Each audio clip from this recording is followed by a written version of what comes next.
Glen Clova is one of the Angus glens in Scotland.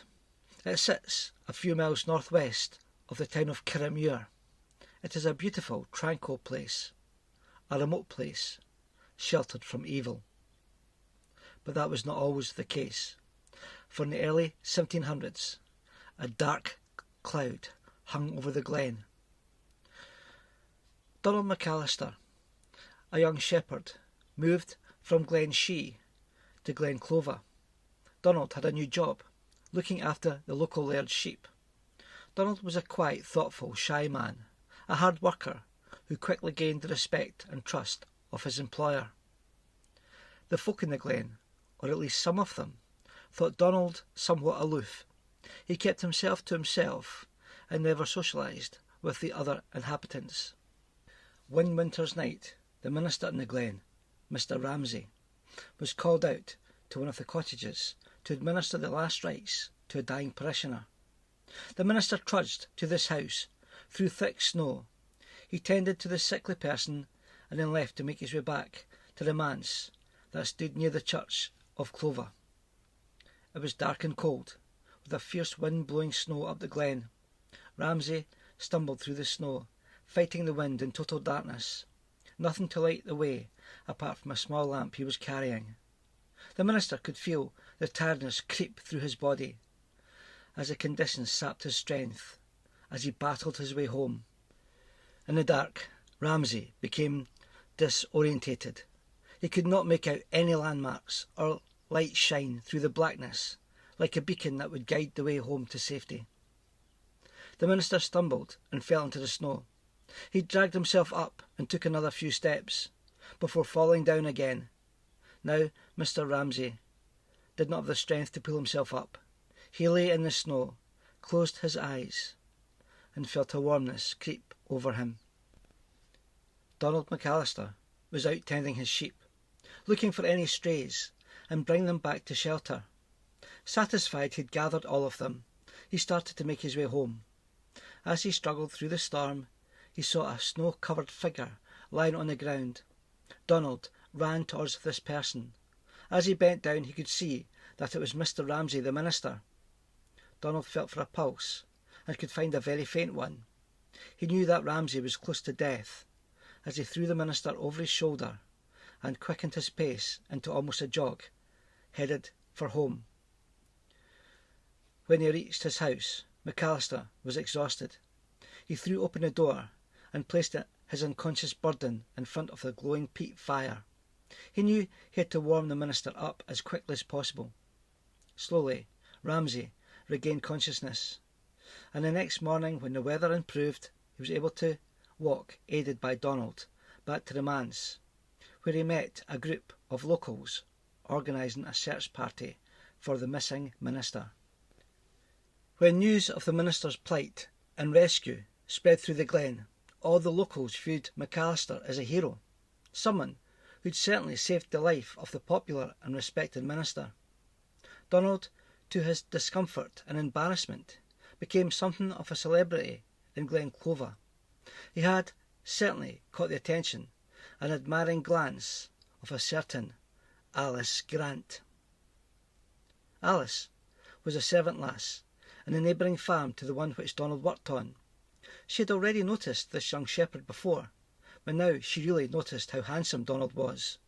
Not only that, he was also modest, playing down the hero, stating that he was lucky that he found the minister, and anyone in the glen finding someone lying in the snow, freezing to death, would have done the same thing as he had. Alice was infatuated with Donald, as the relationship turned from a quick glance and shy smile at the church to her seeking him out whenever she could. The young girls in the glen would take food to the shepherds during lambing season in spring, as the sheep had to be constantly attended to. Alice would always make sure she took Donald's. As time passed, Donald started to develop feelings for Alice. They started to plan a future together and talk about marriage. Donald was adamant that any marriage would have to happen after Alice's elderly mother had died. He stated that Mrs. Grant Sr. needed her daughter to help round the house, and look after her. Donald and Alice were both young. They had plenty of time and a long future ahead. Donald McAllister had set his mind on this. He was also well aware that Alice's mother did not like him very much. She had some money saved, and was suspicious that Donald wanted to wed her daughter to get his hands on this money. Alice worried that although her mother was elderly, she was fit and strong, and might live for a number of years. She was concerned that in that time Donald might have his head turned by another of the single girls in Glen Clova. Alice worried and fretted about her situation. She had trouble sleeping at night, and was always tired. She would often burst into tears. One day Alice witnessed Donald and another servant lass, Mary Lucas, talking together. A deep, dark fear engulfed Alice. Feelings of bitter jealousy took over her soul, and at that moment Alice Grant decided to get rid of her mother. The old woman started to get sick. Nothing seemed to help, despite the best efforts of her ever-attentive daughter. The locals noticed that Alice never left her mother's side as she looked after the ill woman. She nursed her mother right up to the end. With her mother gone, Alice was free to marry Donald. After the ceremony, Alice moved in with her new husband and lived with her handsome husband in blissful content. But people in Glen Clova were gossiping about Alice's mother's death. Elsie Grant, the Glen midwife, had spotted Alice pick plants in an isolated part of the glen. This was also witnessed by some shepherds. Most people in these glens in the Scottish Highlands would know about the healing properties of plants that would grow wild, and while these plants used to cure sickness and pain were common knowledge, so were the plants used to destroy life. What started as whispered conversations and sly glances were now open discussions around the fireplaces, and the general consensus was that Alice had poisoned her mother to get her out of the way so she could marry Donald. What was not clear was just how much Donald knew about this murder. Was he a co-conspirator, just as guilty as his wife? After all, it was known that old Mrs. Grant had money saved. Perhaps this was a plot to get the mother out of the way for her siller, as silver money was known at that time in Scotland. Word of these accusations against Alice, and to a lesser extent Donald, was brought to Mr. Ramsay, the minister. But he refused to believe it. He had known Alice since she was a baby. He'd baptised her in the church, and Donald seemed a kind, honest man. One day, Donald was working in the byre on the farm. He could hear two milkmaids talking in the milking shed next door. What he overheard shocked him to the core. They were discussing the probability that Alice, his Alice, had poisoned her mother. Donald's head started to spin. He felt sick as the thought went round and round his mind. Could it possibly be true that his wife was guilty of murder? Surely not, he thought. He had to know for sure. Donald marched out of the byre and headed for the cottage he shared with his wife. He almost broke the front door from its hinges as he entered the home. Donald stared at Alice and then confronted her, demanding to know if there was any truth to the milkmaid's story.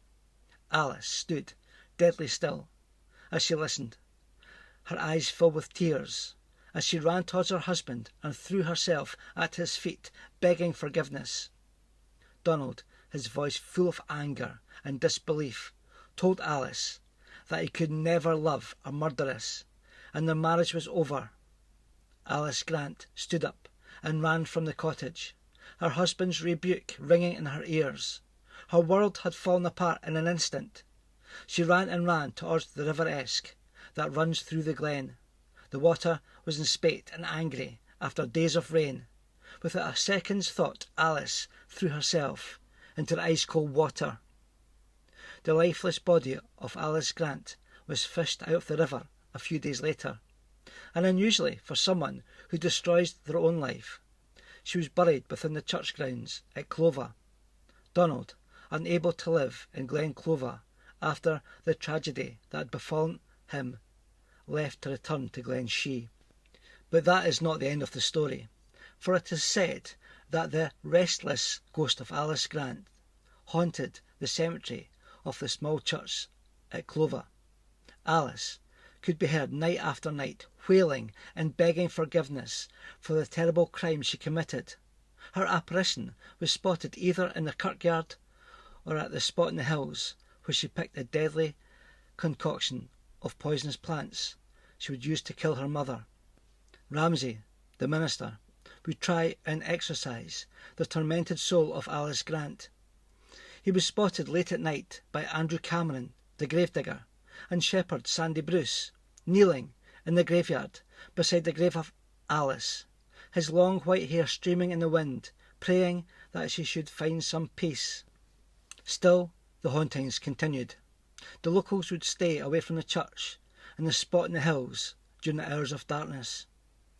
But as the years passed, this haunting spectre was spotted less and less. With the story of Alice Grant's terrible crime amongst the scenic beauty of this Angus Glen almost forgotten, her spirit has found rest. But some nights, when all is still and quiet in Glen Clova, the silence broken by the bleating of a few sheep, there might be another sound, an anguished cry, or a gentle sobbing that can be heard in the old churchyard of Clova, or in a certain spot in the hills, if you listen hard enough. If you've enjoyed the story, please like and subscribe. You might like to take one of our dark history tours, ghost tours, or paranormal investigations that are held in Perthshire, Glasgow and Stirling.